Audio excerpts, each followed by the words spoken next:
আমি কয়েকজন সেলিব্রিটিদের নাম বলবো, হ্যাঁ। তাদের ভিডিওগুলো আমার প্রতিনিয়ত এই 2 বছর ধরে সামনে আসে।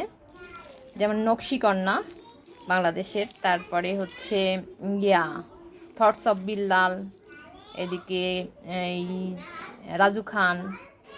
তা এদের ভিডিওগুলোতে কিন্তু আমি প্রতিনিয়ত সবসময়ের জন্যই লাইক কমেন্ট শেয়ার করে যাচ্ছি, লাইক কমেন্ট দিচ্ছি, কিন্তু এরা কখনোই আমার ভিডিওতে লাইক কমেন্ট করে না, হ্যাঁ।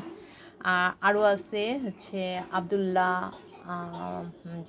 যে আছে না, যে আরও অনেকে, এই যে এখন মাথায় আসতেছে না।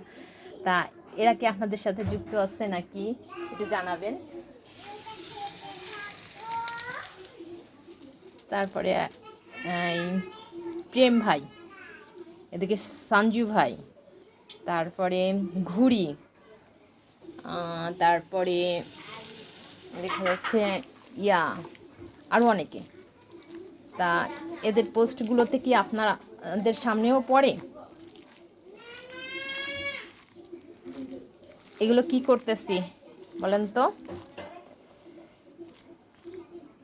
সেদিনকে করছিলাম, তা বাচ্চারা পছন্দ করছে। তা এইভাবে যদি বাচ্চাদের শাকটা খাওয়ানো যায় তাহলে তো ভালো হয়, কি বলেন? আপনাদের ঘরেও যারা শাক খায় না, বাচ্চারা যদি না খায়, তাহলে এভাবে চপ করে দিবেন, দেখবেন বাচ্চাদের খুব পছন্দ।